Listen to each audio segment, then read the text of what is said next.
শান্তি। আজিৰ তাৰিখ 10 ফেব্ৰুৱাৰী 2025 বৰ্ষ। প্ৰাতঃ মুৰলী বাপ-দাদা মধুবন। আজিৰ পিতাৰ অমৃতবাণী হৈছে, মৰমৰ সন্তানসকল, তোমালোকে পিতাৰ দ্বাৰা যি অদ্বৈত মত পাই আছা, সেই মতত চলি কলিযুগী মনুষ্যক সত্যযুগী দেৱতা কৰি তোলাৰ শ্ৰেষ্ঠ কৰ্তব্য কৰিব লাগে। আৰু আজিৰ প্ৰশ্ন, সকলো মনুষ্য মাতৃ দুখী কিয় হৈছে, তাৰ মূল কাৰণ কি? পিতাই উত্তৰত কৈছে, ৰাৱণে সকলোকে অভিশপ্ত কৰি দিছে, সেয়েহে সকলো দুখী হৈছে। পিতাই উত্তৰাধিকাৰ দিয়ে, ৰাৱণে অভিশাপ দিয়ে, এইটো জগতৰ লোকে নাজানে। পিতাই উত্তৰাধিকাৰ দিলে, সেইবাবেতো ভাৰতবাসী ইমান সুখী স্বৰ্গৰ মালিক হ'ল, পূজ্য হ'ল, অভিশপ্ত হ'লে পূজাৰী হৈ যায়। শান্তি। সন্তানসকল ইয়ালৈ মধুবনত বাপ-দাদাৰ ওচৰলৈ আহে। সভাঘৰলৈ যেতিয়া আহা তেতিয়া দেখিবলৈ পোৱা, প্ৰথমে ভাই-ভনীসকল বহে, তাৰ পাছত দেখিবলৈ পোৱা যে বাপ-দাদা আহিছে, তেতিয়া পিতাৰ স্মৃতি আহে। সভাঘৰলৈ যেতিয়া আহা তেতিয়া দেখিবলৈ পোৱা, প্ৰথমে ভাই-ভনীসকল বহে, তাৰ পাছত দেখিবলৈ পোৱা যে বাপ-দাদা আহিছে, তেতিয়া পিতাৰ স্মৃতি আহে। তোমালোক হৈছা প্ৰজাপিতা, তোমালোক হৈছা, পিতাই কৈছে যে তোমালোক হৈছা প্ৰজাপিতা ব্ৰহ্মাৰ সন্তান, ব্ৰাহ্মণ আৰু ব্ৰাহ্মণী। সেই ব্ৰাহ্মণেতো পিতা ব্ৰহ্মাক নাজানে। তোমালোক সন্তানসকলে জানা, পিতা যেতিয়া আহে তেতিয়া ব্ৰহ্মা বিষ্ণু শংকৰৰো নিশ্চয় প্ৰয়োজন হয়। কোৱাও হয় ত্ৰিমূৰ্তি শিৱ ভগৱানো বাছ। এতিয়া তিনিওজনৰ দ্বাৰাতো নকয়, এই কথাবোৰ বুদ্ধিত ভালদৰে ধাৰণ কৰিব লাগে। বেহদৰ পিতাৰ পৰা নিশ্চয় স্বৰ্গৰ উত্তৰাধিকাৰ পোৱা যায়, সেইবাবে সকলো ভক্তই ভগৱানৰ পৰা কি বিচাৰে? জীৱন মুক্তি। এতিয়া হৈছে জীৱন বন্ধন। সকলোৱে পিতাক স্মৰণ কৰে যে আহি এই বন্ধনৰ পৰা মুক্ত কৰক। এতিয়া তোমালোক সন্তানসকলেহে জানা যে পিতাৰ আগমন হৈছে, কল্পই কল্পই পিতা আহে। আহ্বানো জনাই, তুমি মাতা পিতা, আমি তোমাৰ সন্তান। কিন্তু ইয়াৰ অৰ্থটো কোনেও বুজি নাপায়। কথাষাৰ নিৰাকাৰ পিতাৰ বাবে বুজি লয়, গায়ন কৰে, কিন্তু একোৱেই নাপায়। এতিয়া তোমালোক সন্তানসকলে তেওঁৰ পৰা উত্তৰাধিকাৰ পোৱা পুনৰ কল্পৰ পাছত পাবা। সন্তানসকলে জানে যে পিতা আহি আধা কল্পৰ বাবে উত্তৰাধিকাৰ দিয়ে, ৰাৱণে আকৌ শাপ দিয়ে। ৰাৱণে আকৌ শাপ দিয়ে। জগতৰ লোকে এইটো নাজানে যে আমি সকলো অভিশপ্ত। ৰাৱণৰ অভিশাপ লাগি থকাৰ বাবে সকলো দুখী। ভাৰতবাসী সুখী আছিল। কালি এই লক্ষ্মীনাৰায়ণৰ ৰাজ্য ভাৰতত আছিল। কালি এই লক্ষ্মীনাৰায়ণৰ ৰাজ্য ভাৰতত আছিল। দেৱতাসকলৰ আগত মূৰ দোৱাই পূজা কৰে, কিন্তু সত্যযুগ কেতিয়া আছিল এয়া কোনেও নাজানে। এতিয়া চোৱা, কেৱল সত্যযুগৰে লাখ লাখ বছৰ আয়ুস দেখুৱাই দিছে। আকৌ ত্ৰেতাৰ দাপৰ কলিযুগৰ এইটো হিচাপত কিমান অনেক মনুষ্য হৈ যাব। কেৱল সত্যযুগতেই অনেক মনুষ্য হৈ যাব। কেৱল সত্যযুগতেই অনেক মনুষ্য হৈ যাব। কোনো মনুষ্যৰ বুদ্ধিত ধাৰণ নহয়। পিতাই বহি বুজায় যে চোৱা, গায়নো কৰা হয়, ৩৩ কোটি দেৱতা হয়।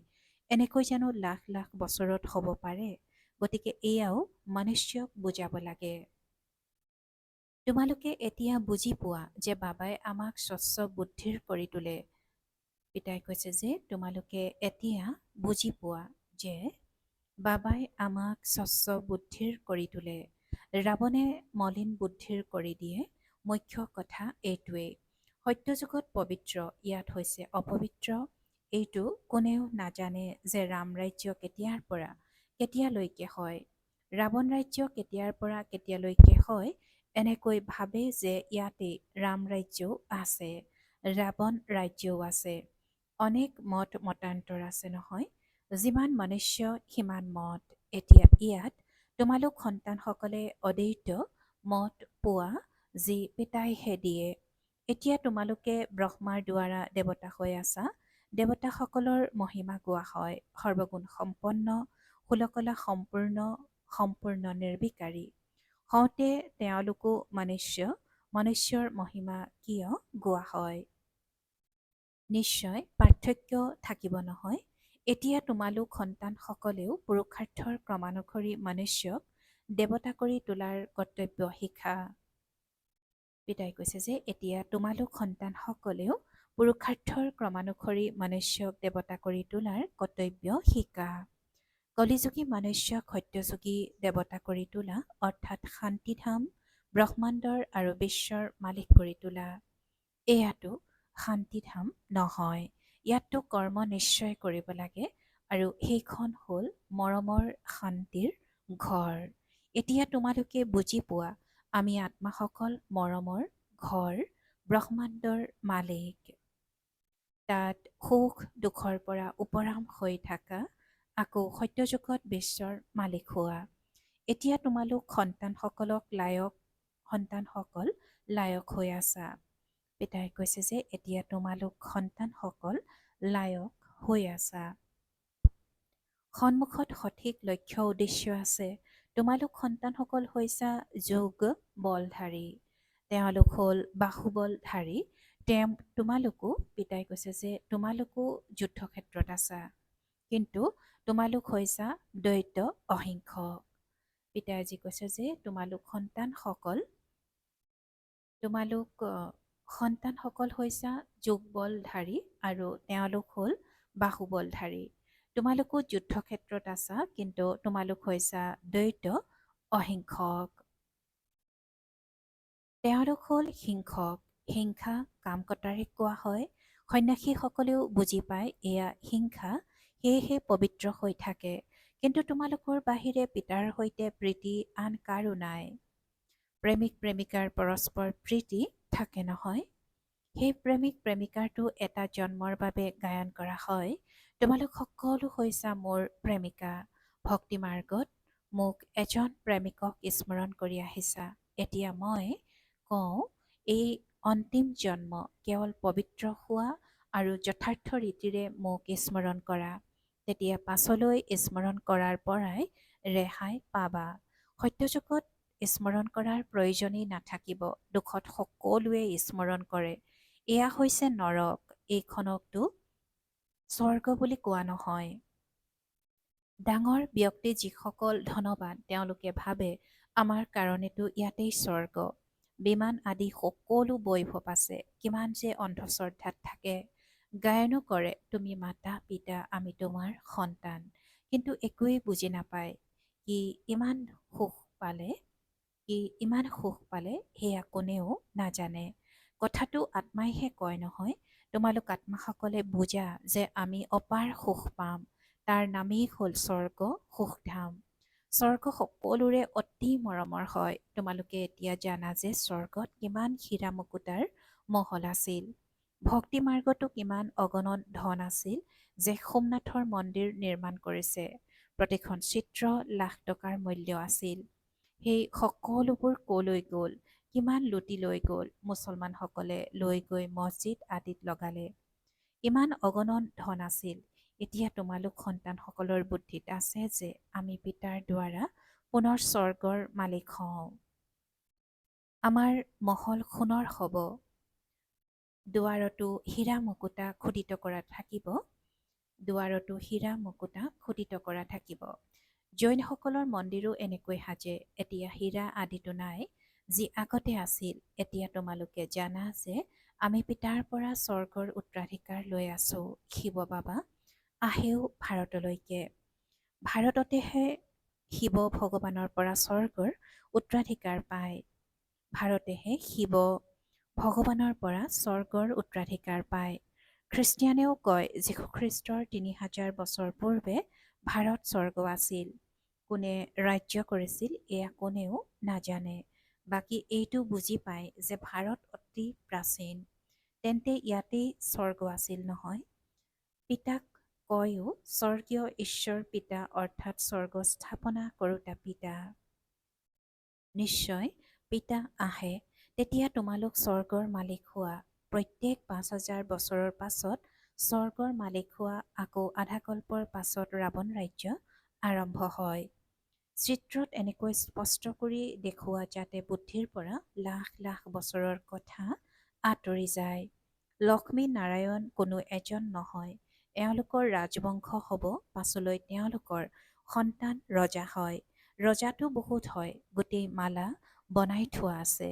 মালাকেই স্মৰণ নকৰে জানো? যিসকলে পিতাৰ সহায়কাৰী হৈ পিতাৰ সেৱা কৰে, তেওঁলোকৰহে মালা তৈয়াৰ হয়। যিসকল পুৰা চক্ৰত আহে পূজ্য পূজাৰী হয়, এয়া হৈছে তেওঁলোকৰ স্মাৰক। তোমালোক পূজ্যৰ পৰা পূজাৰী হোৱা, পাছত নিজৰ মালাকে বহি পূজা কৰা। প্ৰথমে মালাত হাত লগাই, পাছত মূৰ দোৱাই, তাৰ পাছত মালাক জপিবলৈ আৰম্ভ কৰে। তোমালোকেও গোটেই চক্ৰ পৰিক্ৰমা লগোৱা, তাৰ পাছত শিৱ বাবাৰ পৰা উত্তৰাধিকাৰ পোৱা। এইটো ৰহস্য তোমালোকেহে জানা। মনুষ্যইতো কোনোবাই কাৰোবাৰ নামত, কোনোবাই আন কাৰোবাৰ নামত জপে, একোৱেই নাজানে। তোমালোকৰ এতিয়া মালাৰ সকলো জ্ঞান আছে আৰু আন কাৰো এই জ্ঞান নাই। খ্ৰীষ্টিয়ানে জানো বুজি পায় যে এয়া কাৰ মালা জপে? এই মালা তেওঁলোকৰেই, যিসকলে পিতাৰ সহায়কাৰী হৈ সেৱা কৰে। এই সময়ত সকলো পতিত পাৱন যিসকল আছিল, তেওঁলোক ইয়ালৈ আহি পতিত হৈ গৈছে। আকৌ ক্ৰমানুসৰি সকলো যাব, ক্ৰমানুসৰি আহে, ক্ৰমানুসৰি যায়। কিমান বুজিবলগীয়া কথা। এয়া হৈছে বৃক্ষ, কিমান ঠাল ঠেঙুলি মঠ পন্থ আছে। এতিয়া এই গোটেই বৃক্ষ নাশ হৈ যাব। তাৰ পাছত তোমালোকৰ ভেটি স্থাপনা হ'ব। তোমালোক হৈছা এই বৃক্ষৰ ভেটি। ইয়াত সূৰ্যবংশী, চন্দ্ৰবংশী দুয়োটাই আছে। সত্যযুগ ত্ৰেতাত যিসকল ৰাজ্য কৰোঁতা আছিল, তেওঁলোকৰ এতিয়া ধৰ্মই নাই, কেৱল চিত্ৰ আছে। যাৰ চিত্ৰ আছে তেওঁলোকৰ জীৱন বৃত্তান্ত জনা উচিত নহয় জানো? এনেকৈ কৈ দিয়ে যে অমুক বছৰটো লাখ লাখ বছৰ পুৰণি। এতিয়া বাস্তৱত আটাইতকৈ পুৰণা হ'ল আদি সনাতন দেৱী দেৱতা ধৰ্ম। তাৰ আগততো একো বস্তু থাকিব নোৱাৰে। বাকী সকলো ২৫০০ বছৰৰ পুৰণা বস্তু হ'ব। তলৰ পৰা খান্দি উলিয়াই নহয়। ভক্তিমাৰ্গত যিয়ে পূজা কৰে তেওঁলোকে পুৰণা চিত্ৰ উলিয়ায়, কিয়নো ভূমিকম্প আদিত সকলো মন্দিৰ খহি পৰে, আকৌ নতুনকৈ নিৰ্মাণ কৰে। হীৰা, সোণ আদিৰ খনি যিবোৰ এতিয়া খালী হৈ গৈছে, সেই সকলোবোৰ পুনৰ তাত ভৰপূৰ হৈ যাব। এই সকলোবোৰ কথা এতিয়া তোমালোকৰ বুদ্ধিত আছে। পিতাই বিশ্বৰ ইতিহাস ভূগোল বুজাইছে। সত্যযুগত কিমান কম সংখ্যক মনুষ্য থাকে, পাছলৈ বৃদ্ধি হৈ গৈ থাকে। সকলো আত্মা পৰমধামৰ পৰা আহি থাকে, আহোঁতে আহোঁতে বৃক্ষ বৃদ্ধি হৈ গৈ থাকে। পাছত যেতিয়া বৃক্ষৰ জৰ্জৰিত অৱস্থা হয়, তেতিয়া কোৱা হয় ৰাম গ'ল, ৰাৱণ গ'ল, যাৰ পৰিয়াল বহুত। অনেক ধৰ্ম নাই জানো? আমাৰ পৰিয়াল কিমান সৰু। এয়া কেৱল ব্ৰাহ্মণৰহে পৰিয়াল। সেয়া কিমান অনেক ধৰ্ম আছে, জনসংখ্যা সেয়া নকয় জানো? সেয়া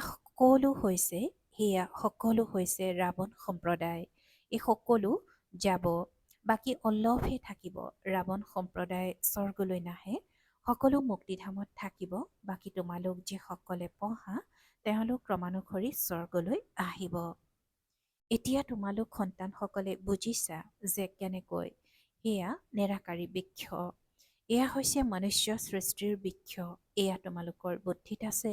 পঢ়াত ধ্যান নিদিলে পৰীক্ষাত অনুত্তীৰ্ণ হৈ যাবা। নিজে পঢ়ি আনকো পঢ়ালে আনন্দিত হৈও থাকিবা। যদিহে বিকাৰত অধপতিত হোৱা, তেন্তে বাকী এই সকলো পাহৰি যাবা। আত্মা যেতিয়া পবিত্ৰ সোণ হৈ যাব, তেতিয়া ধাৰণা ভাল হ'ব। সোণৰ বাচন পবিত্ৰ হয়। যদি কোনোবা পতিত হয় তেন্তে জ্ঞান শুনাব নোৱাৰে।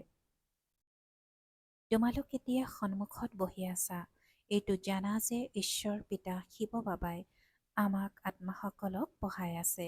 আমি আত্মাসকলে এই অৰ্গেনছ অৰ্থাৎ কৰ্মেন্দ্ৰিয়ৰ দ্বাৰা শুনি আছোঁ। পঢ়াওতাজন হৈছে পিতা। এনেকুৱা পাঠশালা গোটেই জগতত ক'ত থাকিব? তেওঁ হৈছে ঈশ্বৰ পিতা, শিক্ষকো হয়, সদ্গুৰু হয়, সকলোকে লগত লৈ যাব। এতিয়া তোমালোক পিতাৰ সন্মুখত বহি আছা। সন্মুখত মুৰলী শুনাত কিমান পাৰ্থক্য আছে। যিদৰে এয়া টেপ মেচিন ওলাইছে, সকলোৰে ওচৰত এদিন আহি যাব। সন্তানৰ সুখৰ কাৰণে পিতাই এনেকুৱা বস্তু তৈয়াৰ কৰোৱায়। কোনো ডাঙৰ কথাটো নহয়। এওঁ সম্ৰাট নহয় জানো? প্ৰথমে বগা আছিল, এতিয়া শ্যাম বৰণীয়া হৈছে। সেইবাবেতো শ্যাম সুন্দৰ বুলি কয়। তোমালোকে জানা আমি সুন্দৰ আছিলোঁ, এতিয়া শ্যাম বৰণীয়া হৈছোঁ, আকৌ সুন্দৰ হ'মগৈ। কেৱল এজনে কিয় হ'ব? কেৱল এজনেই কিয় হ'ব? এজনকে সৰ্পই দংশন কৰিলে জানো? সৰ্প বুলি মায়াক কোৱা হয় নহয়? বিকাৰগ্ৰস্ত হ'লে কলা অৰ্থাৎ পতিত হৈ যায়। কিমান বুজিবলগীয়া কথা।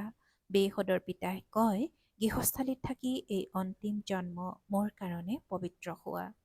পিতাই সন্তানসকলৰ ওচৰত এয়া ভিক্ষা বিচাৰে। পদুম ফুলৰ সমান পবিত্ৰ হোৱা আৰু মোক স্মৰণ কৰা, তেতিয়া এইটো জন্মও পবিত্ৰ হবা আৰু স্মৃতিত থাকিলে অতীতৰ বিকৰ্মও বিনাশ হ'ব। এয়া হ'ল যোগ অগ্নি, যাৰ দ্বাৰা জন্ম জন্মান্তৰৰ পাপ দগ্ধ হয়। শতুপ্ৰধানৰ পৰা শতু ৰজু তমুত আহিলে কলা কম হৈ যায়, খাট পৰি গৈ থাকে। এতিয়া পিতাই কয়, কেৱল মামেকম অৰ্থাৎ কেৱল মোক স্মৰণ কৰা। বাকী পানীৰ নদীত স্নান কৰিলে পাবন হবা জানো? বাকী পানীৰ নদীত স্নান কৰিলে পাবন হবা জানো? পানীও তত্ত্ব হয় নহয়, পাঁচ তত্ত্ব বুলি কোৱা হয়। এই নদীবোৰ পতিত পাৱনী কেনেকৈ হ'ব পাৰে? নদীবোৰতো সাগৰৰ পৰা ওলাই, প্ৰথমে সাগৰ পতিত পাৱন হ'ব লাগে নহয়? ভাল বাৰু। অতি মৰমৰ কল্পৰ পাছত পুনৰাই মিলিত হোৱা সন্তানসকলৰ প্ৰতি মাতা পিতা বাপ দাদাৰ স্নেহপূৰ্ণ স্মৰণ আৰু সুপ্ৰভাত। আত্মিক পিতাৰ আত্মিক সন্তানসকলক নমস্কাৰ আৰু আত্মিক সন্তানসকলৰ মাত পিতাৰ প্ৰতি বাপ দাদাৰ স্নেহপূৰ্ণ স্মৰণ আৰু আত্মিক সন্তানসকলৰ মাত পিতা আৰু বাপ দাদাৰ প্ৰতি স্নেহপূৰ্ণ স্মৰণ আৰু সুপ্ৰভাত আৰু নমস্কাৰ নমস্কাৰ নমস্কাৰ। আৰু আজিৰ ধাৰণাৰ বাবে মুখ্য সাৰ প্ৰথমতে বিজয়মালাত আহিবৰ কাৰণে পিতাৰ সহায়কাৰী হৈ সেৱা কৰিব লাগে। এজন প্ৰিয়তমৰ সৈতে সঁচা প্ৰীতি ৰাখিব লাগে। এজনকেই স্মৰণ কৰিব লাগে। দ্বিতীয়তে নিজৰ সঠিক লক্ষ্য উদ্দেশ্য সন্মুখত ৰাখি পুৰা পুৰুষাৰ্থ কৰিব লাগে। দ্বৈত অহিংসক হৈ মনুষ্যক দেৱতা কৰি তোলাৰ শ্ৰেষ্ঠ কৰ্তব্য কৰি থাকিব লাগে। আৰু আজিৰ বৰদান বিজয়ীবোধৰ নিচাৰ দ্বাৰা সদায় সৰ্ষিত হৈ থাকোঁতা, সকলো আকৰ্ষণৰ পৰা মুক্ত হোৱা। বিজয়ীবোধৰ নিচাৰ দ্বাৰা সদায় সৰ্ষিত হৈ থাকোঁতা, সকলো আকৰ্ষণৰ পৰা মুক্ত হোৱা। আৰু আজিৰ বৰদানৰ ব্যাখ্যা বিজয়ী ৰত্নৰ স্মাৰক হৈছে পিতাৰ ডিঙিৰ মালা। আজিও পূজা কৰা হয়। সেয়েহে সদায় এইটো নিচা থাকিব লাগে যে মই বাবাৰ ডিঙিৰ মালা, বিজয়ী ৰত্ন হওঁ, মই বিশ্বৰ মালিকৰ সন্তান, মই যি পাইছোঁ সেয়া আন কোনেও পাব নোৱাৰে। এইটো নিচা আৰু আনন্দ স্থায়ী হৈ থাকিলে তেতিয়া যিকোনো আকৰ্ষণৰ পৰা ঊৰ্ধ্বত থাকিবা। যি সদায় বিজয়ী তেওঁ সদায় সৰ্ষিত হৈ থাকে। একমাত্ৰ পিতাৰ স্মৃতিৰ আকৰ্ষণতেই আকৰ্ষিত হয়। আৰু আজিৰ শ্লোগান এজনৰ অন্তত মগন হৈ যোৱা, এজনৰ অন্তত মগন হৈ যোৱা অৰ্থাৎ একান্তবাসী হোৱা। ওম শান্তি। আৰু আজিৰ অব্যক্ত সংকেত একান্ত প্ৰিয় হ'বলৈ একতা আৰু একাগ্ৰতা ধাৰণ কৰিবলৈ আজিৰ অব্যক্ত সংকেত। এতিয়া সকলোৱে লগ হৈ ইজনে সিজনৰ সাহস বঢ়াই এইটো সংকল্প কৰা যে এতিয়া সময় সমীপত আনিবই লাগিব। আত্মাসকলক মুক্তি দিবই লাগিব। কিন্তু এইটো তেতিয়াহে হ'ব যেতিয়া ভবাটো স্মৃতিস্বৰূপত আনিবা। য'ত একতা আৰু দৃঢ়তা আছে ত'ত অসম্ভৱো সম্ভৱ হৈ যায়। য'ত একতা আৰু দৃঢ়তা আছে ত'ত অসম্ভৱো সম্ভৱ হৈ যায়। ওম শান্তি।